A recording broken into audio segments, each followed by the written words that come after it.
Hello everyone, welcome back to the new video of Manzil. So I'm Tamanna, your faculty of mathematics.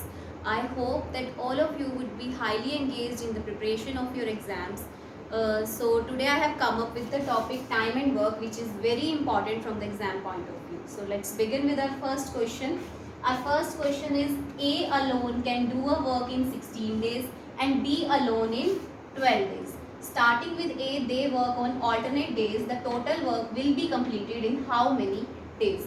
So as we know, अगर हमारे question में दो ही persons दिए होते हैं तो हम उन डेज की रेशियो से एफिशिएंसी की रेशियो कैसे निकालते हैं? तो वैसे ही मैं क्वेश्चन स्टार्ट करूंगी. A रेशियो B हमें क्या दिया हुआ है? A के डेज हमें कितने दिए हुए हैं? 16 डेज. और B कितने डेज में काम करता है? 12 डेज. तो A के नीचे मैं क्या लिख रही हूँ? 16 और B के नीचे मैं क्या लिख रही हूँ? 12. बट ये रेशियो जो हमारी बनेगी, किसकी रेशियो बनेगी जी? टाइम की रेशियो. इसको कट करके हमारे पास कितना आ जाएगा? 4:3, which is ratio of time. और हम सब अच्छे से जानते हैं कि in the chapter of time and work, time is always inversely proportional to efficiency. यानी कि अगर हमारे टाइम की रेशियो 4:3 है तो एफिशिएंसी की रेशियो कितनी हो जाएगी जी? 3:4. सो एफिशिएंसी की रेशियो यहाँ से कितनी आ गई? 3:4. एफिशिएंसी होती क्या है? 3. एफिशिएंसी का मतलब होता है ए और बी का पर डे यूनिट वर्क कितना है. अगर मैं ए की बात करूं, ए एक दिन में कितना काम करता है? 3 यूनिट्स पर डे. और अगर मैं बी की बात करूं, बी एक दिन में कितना काम करता है जी? 4 यूनिट्स पर डे. यहाँ से हमें दोनों की पर डे यूनिट मिल गई. इसके बाद हमें क्वेश्चन में क्या दिया हुआ है? Starting with A they work on alternate days. वो कह रहे हैं कि ए और बी कैसे काम कर रहे हैं? ऑल्टरनेटिवली काम कर रहे हैं. यानी कि और दिया भी हुआ है स्टार्टिंग कहाँ से हुई है? ए से. इसका मतलब क्या है कि अगर मैं डे 1 की बात करूं तो डे 1 को कौन काम कर रहा है? ए काम कर रहा है. डे 2 को कौन काम कर रहा है? बी काम कर रहा है. डे 3 को अगेन ए आ जाता है, डे 4 को B, up to so on. ये प्रोसीजर तब तक चलता रहेगा जब तक कि काम पूरा नहीं हो जाता. सो यहाँ से हमें क्या पता लगता है कि अगर मैं ए और बी की एफिशिएंसी को ऐड कर दूंगी, ए प्लस बी, कितने यूनिट काम बन जाएगा जी? 3 + 4 7 यूनिट काम बन जाएगा. 7 यूनिट्स पर डे. पर क्या ये उनका एक दिन का काम है? नहीं. 3 यूनिट पहले दिन ए ने काम किया, उसने 3 यूनिट करे. दूसरे दिन बी ने काम किया, उसने 4 यूनिट करे. तो यानी कि ए प्लस बी से हमें क्या मिल गया? उनके 2 दिन का काम. ए प्लस बी मिल के 2 दिनों में 7 यूनिट करेंगे. यहाँ पे 2 दिन क्यों आया? Because they are working alternatively. 2 दिन में 7 यूनिट काम हो रहा है जी. हमें काम कितना कराना है? टोटल वर्क चाहिए उसके लिए. तो टोटल वर्क हम कैसे निकालते हैं? ये जो आपको 16 डेज दे रखा है और यहाँ पे 3 यूनिट दे रखा है, इनको मल्टीप्लाई कर दो. ए एक दिन में 3 यूनिट करता है तो उसने 16 दिनों में कितना काम किया होगा जी? 16 × 3 48. तो यहाँ से हमारा टोटल वर्क कितना आ गया? 48 यूनिट्स. जरूरी नहीं है आपने ए से ही टोटल वर्क निकालना है, आप बी से भी निकाल सकते हो. बी 12 डेज में काम करता है, 4 यूनिट एक दिन में करता है. अगर एक दिन में 4 यूनिट कर रहा है तो 12 दिनों में उसने कितना किया होगा? 12 4 = 48. तो भी हमारा टोटल वर्क कितना आएगा जी? 48 यूनिट्स ही आएगा. तो यहाँ पे अब वापस आए यहाँ पे जहां तक हमने क्वेश्चन कर लिया था कि ए प्लस बी 2 दिन में 7 यूनिट करते हैं. हमें टोटल काम कितना कराना है उनसे?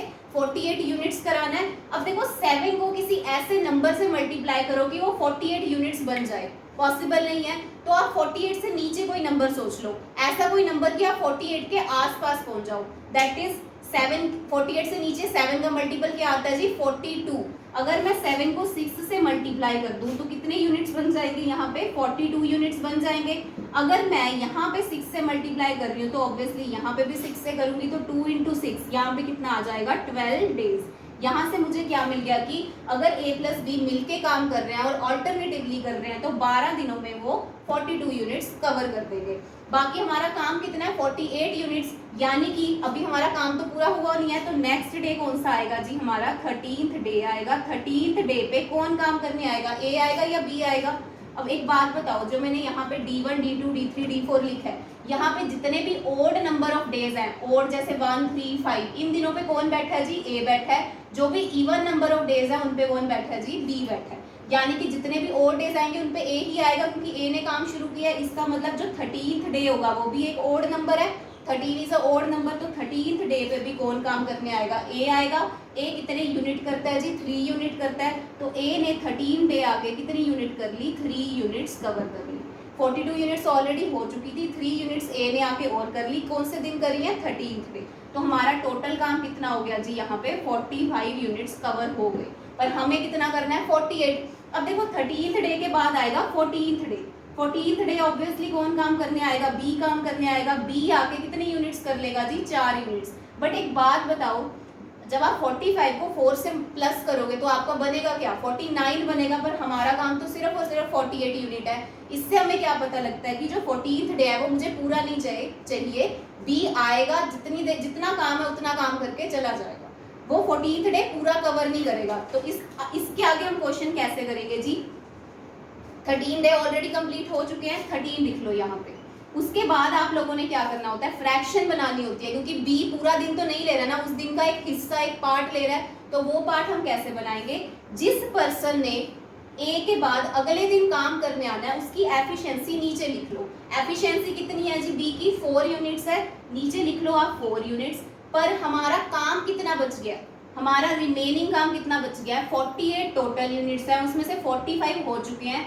48 में से 45 माइनस करोगे तो रिमेनिंग काम कितना बच चुका है जी, हमारा 3 यूनिट। यानी कि हमने क्या करना है, ऊपर हमने रिमेनिंग यूनिट्स लिखनी है जितना काम बचा हुआ है, और नीचे हमने क्या लिखना है, जिस पर्सन ने काम करने आना है उसकी एफिशिएंसी लिखनी है। तो यानी कि 14th डे पूरा नहीं लगेगा, 14th डे का 3/4 पार्ट लगेगा। तो टोटल कितना टाइम लगेगा जी काम करने में, 13 3/4 डेज। क्या आंसर आ गया हमारा, 13 3/4 डेज। यानी कि कौन सा ऑप्शन मार्क करेंगे हम यहाँ से, डी ऑप्शन। क्लियर है जी। होप सो आपको ये क्वेश्चन अच्छे से समझ आ गया होगा। अगर नहीं समझ आया आप दोबारा रिपीट करके वीडियो देख लीजिएगा, ऑब्वियसली समझ आ जाएगा। नेक्स्ट क्वेश्चन क्या है, सेकंड क्वेश्चन पे मूव करें। सेकंड क्वेश्चन क्या है,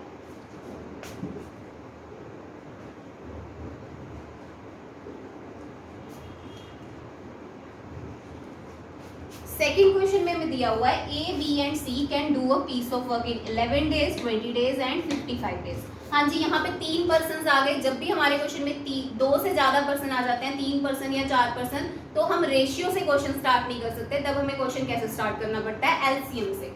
उसके बाद क्या दिया हुआ है, how soon can the work be done if A is assisted by B and C on alternate days. इसका मतलब क्या है कि पहले दिन ए को असिस्ट करने बी आ रहा है, दूसरे दिन ए को असिस्ट करने सी आ रहा है। तो देखो जी, ये क्वेश्चन हम कैसे करेंगे, 3 पर्सन है इसलिए मैं क्या करूंगी, यहाँ पे एलसीएम लूंगी। ए बी और सी के दिन लिख लो जी, कितने दिए हुए हैं, 11 डेज 20 डेज एंड 55 डेज। जब आप तीनों नंबर्स का एलसीएम लोगे, आपका एलसीएम कितना आ जाएगा जी, 220। एलसीएम कितना आ जाएगा हमारा, 220। जो हमारा एलसीएम आता है उसे हम क्या मान लेते हैं, अपना टोटल वर्क। इसलिए टोटल वर्क कितना हो गया जी, 220 यूनिट्स। अब मैंने क्या निकाला है, इनकी एफिशिएंसी निकालनी है, यानी कि पर डे यूनिट निकालनी है। हाँ जी, 11 डे यहाँ पे पड़ा है, यहाँ पे 220 यूनिट्स पड़ी हैं। जब आप 220 को 11 से डिवाइड करोगे आपको यूनिट पर डे मिल जाएगा ना। 220 को 11 से डिवाइड किया जी, कितना आ गया, 20 यूनिट्स पर डे। 220 को 20 से डिवाइड किया जी, कितना आ गया, 11 यूनिट पर डे। 55 को 220 से डिवाइड किया तो आपके पास कितना आ गया, 5 यूनिट पर डे।